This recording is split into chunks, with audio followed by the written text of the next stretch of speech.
Shri Venkateswara gold తాకట్టులో ఉన్న మీ బంగారాన్ని విడిపించి కొనబడును.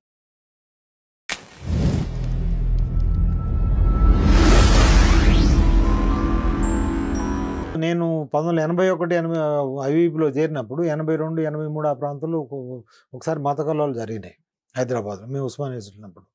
అప్పుడు ఈ నరేంద్ర గారు జరిపారు కదా, టైగర్ నరేంద్ర అని పిలిచేది. ఇట్లా కొంతమంది మిగిలిన ఇప్పుడు బ్రతికున్న వాళ్ళ పేర్లు తీసుకోవడం ఎందుకులేండి, ఆయన జరిపారు కాబట్టి ఆయన పేరు. అలాంటి వాళ్ళు మా ఉస్మానియా యూనివర్సిటీ కూడా వచ్చేది, బి హాస్టల్లో వాళ్ళు మీటింగ్ పెడుతుండేది మాతో. అయితే నేను ఒకసారి ఇదే ప్రశ్న, నేను ఆ రోజుల్లో ఇంకా నాకు పూర్తిగా అవగాహన లేదు.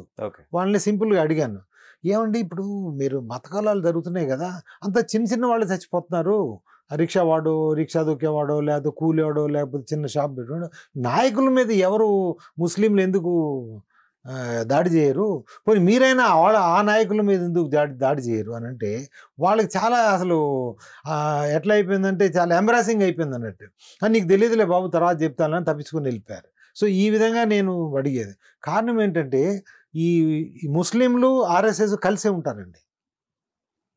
1-2 సంఘటనలు తప్పిస్తే, ఆ చెన్నైలో జరిగిన సంఘటన తప్పిస్తే, ఆర్ఎస్ఎస్ ఆఫీస్ మీద మత కలహాలు జరిగినా కానీ ఎప్పుడైనా దాడి జరిగిందా? హైదరాబాద్ కానీ, ముంబై కానీ, మీరు ఏ రాష్ట్రంలో ఏ జిల్లాలో ఎక్కడైనా కానీ ఆర్ఎస్ఎస్ ఆఫీస్ మీద కానీ, బీజేపీ ఆఫీస్ మీద కానీ ముస్లింలు ఎప్పుడైనా దాడి చేశారా?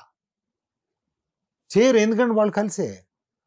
వాళ్ళు ఎందుకంటే వీళ్ళని ముస్లింలను రేకెత్తిస్తే హిందువులు భయపడతారు. అంటే హిందువులను భయపెడితే భయపడిన హిందువులే ఆర్ఎస్ఎస్ బీజేపీకి ఓటేస్తారు. వాళ్ళ స్కీమ్లు ఎవరికి బయటిది, ఎందుకంటే నేను లోపల ఉండేది కాబట్టి నాకు తెలుసు. రోటీ బేటీ స్కీమ్ అంటే ముస్లింలు క్రైస్తవులతో మనం కలిసి భోజనం చేయాలంటే రోటీ అంటే సహపంక్తి భోజనం లాగా. బేటీ అంటే మన ఆడపిల్లల్ని, హిందువుల ఆడపిల్లల్ని ముస్లింలకి క్రైస్తవులకి ఇచ్చి అప్పుడు వాళ్ళతో సత్సంబంధాలు పెంచుకోవాలని. అంటే లవ్ జిహాద్ని ఆర్ఎస్ఎస్ వాళ్ళు ప్రోత్సహిస్తారు.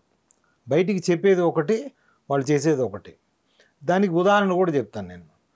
ముఖ్తార్ అబ్బాస్ నఖ్వీ అని ఒక అతను, వాళ్ళ బీజేపీ లీడర్ ఉన్నాడు కదా, అతని భార్య హిందూ. అయితే అప్పట్లో ఆయన ఏది విద్యార్థి రాజకీయాల్లో ఉన్నప్పుడు ఈ ఆర్ఎస్ఎస్ వాళ్ళు ప్రోత్సహించి ఈ హిందూ అమ్మాయిని అది చేసి వాళ్ళు అప్రూవ్ చేసి పెళ్లి కూడా చేయించడానికి వాళ్ళు ఆశీర్వదించారు. ఈరోజు కదా అది. ఇంకొక అతను షా నవాజ్ హుస్సేన్ అని ఇంకో బీహార్ నుంచి ఇంకొక నాయకుడు ఉన్నాడు, మంత్రి కూడా కొన్నాళ్ళు ఉన్నాడు. ఆయన భార్య కూడా హిందువే. అది కూడా ఈ ఆర్ఎస్ఎస్ వాళ్ళ ప్రోత్సాహంతోనే హిందూ ఇచ్చారు. రామ్లాల్ అని బీజేపీ జనరల్ సెక్రటరీ ఉండేది, ఇది 2018-19 వరకు ఉండేది ఆయన. అప్పుడు ఆయన ఆర్ఎస్ఎస్ మనిషి, ఎందుకంటే జనరల్ సెక్రటరీ ఆర్గనైజేషన్ వాళ్ళు డెప్యుటేషన్ వెళ్తారు ఆర్ఎస్ఎస్కి. ఆయన వాళ్ళు భాంజా అంటే వాళ్ళ మేనకోడల్ని ఒక ముస్లింకి ఇచ్చి పెళ్లి చేస్తే ఈ ఆర్ఎస్ఎస్ బీజేపీ నాయకులంతా లక్నో వెళ్ళి ఆశీర్వదించి వచ్చారు. ఈ విధంగా కొల్లలుగా నేను చెప్తాను ఉదాహరణలు. బయటికి మాత్రం సాధారణ హిందువులని, అమాయకపు హిందువులని మత వైషమ్యాలు సృష్టించడం కోసమని వీళ్ళు రేకెత్తించి లవ్ జిహాద్ అని చెప్తారు. అసలు లవ్ జిహాద్ ప్రోత్సహించే సంస్థ ఏంటంటే సంఘ్ పరివార్. రోటీ బేటీ స్కీమ్ గుర్తుంచుకోండి, మీ ప్రేక్షకులు కూడా గుర్తుంచుకోవాలి. ఆర్ఎస్ఎస్ వాళ్ళకి రోటీ బేటీ స్కీమ్ అని ఉంటుంది అన్నట్టు. అది అంతర్గతంగా జరుగుద్ది. బయటికి మాత్రం ఇది. మీరు అంతేందుకు మన హైదరాబాద్ తీసుకోండి. ఇప్పుడు మన ఎంఐఎం ఉంది, ఓవైసీ గారి పార్టీ. ఓవైసీ గారు ఎక్కడెక్కడ పోయి ఆయన క్యాండిడేట్ని ఎక్కడ నిలబెడతారంటే బీజేపీ వాళ్ళు గెలవడం కోసం ఆయన నిలబెడతారు. మీరు చూడండి, ఏ రాష్ట్రం పోయినా కానీ ఎక్కడెక్కడ ముస్లిం ఓట్లు ఉన్నాయి వాళ్ళని డివైడ్ చేస్తే బీజేపీ వాళ్ళు గెలుస్తారు అన్నట్టు. అది వాళ్ళ అంతర్గతం. అట్లాగే దేవ్బంద్ అని ఉంది, దేవ్బంద్ పెద్ద సంస్థ, అది ఉత్తరప్రదేశ్లో ఉంది. అది వాళ్ళది దేవ్బందీస్ అండ్ బరేల్వీస్ అని 2 వర్గాలు ఉంటాయి మన ముస్లింలో. ఆ దేవ్బందీ సంస్థ వాళ్ళు ఆ పెద్ద ఇది జమాతే ఇస్లామీ, అది పెద్ద మతవాద సంస్థ. కానీ ఆర్ఎస్ఎస్ బీజేపీకి అత్యంత సన్నిహిత సంబంధాలు వాళ్ళతో ఉంటాయి. వాళ్ళు మీరు మత కలహాలు జరగబోయే ముందు వాళ్ళకి తెలుసు, వీళ్ళకి తెలుసు ఏ సమయంలో ఎప్పుడు మత కలహాలు చేయించాలి. ఎక్కడ చేయించాలి, ఏ ప్రభుత్వాన్ని దాన్ని భ్రష్టు పట్టించాలి. అయితే ఇందులో ఒక చిన్న కిటుకు ఉంది. ముస్లింలు మత కులాలు సృష్టించినప్పుడు వాళ్ళ మత ప్రచారానికి వాడుకుంటారు. ఆర్ఎస్ఎస్ బీజేపీ ఏంటంటే హిందువులని ఒక పావులాగా వాడుకొని వాళ్ళ రాజకీయ అభివృద్ధి కోసం వాళ్ళు వాడుకుంటారు. ఇటు ఆర్ఎస్ఎస్ వాళ్ళు రాజకీయం వాడుకుంటే ముస్లింలు ఏమో వాళ్ళ మతానికి వాడుకుంటారు. అది తేడా. ఓకే. కానీ రెండు కలిసే పనిచేస్తాయి. ఆ తర్వాత మీరు ఇప్పుడు కాశ్మీర్లో జరిగింది.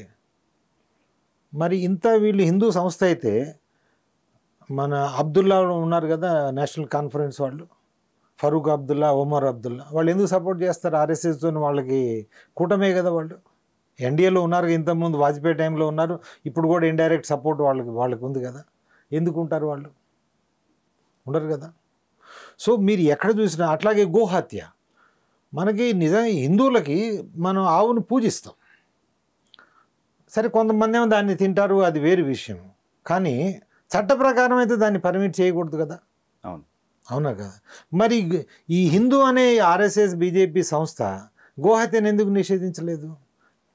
అధికారంలో లేనప్పుడు 2013 వరకు మీరు యూట్యూబ్లో మీరు సెర్చ్ చేస్తే మోదీ గారి స్పీచ్లు అటు బీహార్ నుంచి మొదలు పెడితే ఎక్కడ పోయినా కానీ ఆయన ఇట్లా డ్రామాటిక్గా చేస్తూ నాటకీయ ప్రక్రియతో ఇట్లా మనం అంతా ఏది వాళ్ళు పింక్ రెవల్యూషన్ అని కాంగ్రెస్ తెస్తుంది. పింక్ రెవల్యూషన్ అంటే ఏంటో తెలుసా?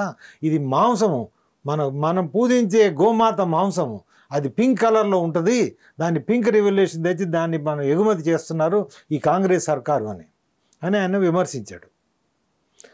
2014లో ఆయన వచ్చిన తర్వాత నిర్మలా సీతారామన్, తమిళ బ్రాహ్మణం, తెలుగు కోడలు, ఆవిడ కామర్స్ అండ్ ఇండస్ట్రీ మినిస్టర్ మంత్రి అయ్యారు. వీళ్ళిద్దరూ కలిసి ఈ గోమాంసానికి ఎగుమతులకు కొన్ని వేల కోట్ల రూపాయల రాయితీలు ఇచ్చారు. ఇప్పుడు కూడా ఇస్తున్నారు. తద్వారా ఏమైందంటే ప్రపంచంలోనే గొడ్డు మాంసం ఎక్స్పోర్ట్ చేసే దేశాల్లో నెంబర్ 2 స్థాయిలో ఉన్నాం మనం, ఇండియా.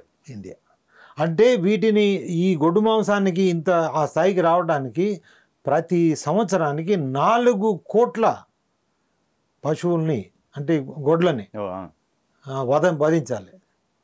ఆ వధ చేయడానికి అంటే 4 కోట్లు అంటే రోజుకి 1,00,000 కంటే ఎక్కువ గొడ్లని వధిస్తే కానీ అంటే అవుతుంది.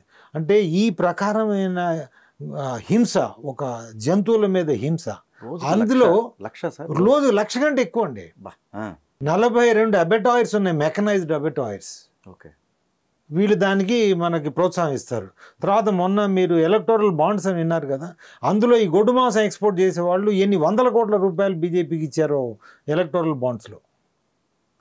ఇది ఏ హిందూ సంస్థ చేస్తుంది? ఇది ఆర్ఎస్ఎస్ బీజేపీ. తర్వాత మీరు ఆర్ఎస్ఎస్ మీరు ముందు చెప్పినట్టే ఏ పుస్తకంలో ఎక్కడ చూసినా కానీ వాళ్ళ నోటి నుంచి హిందూ అనే పదం రాదు.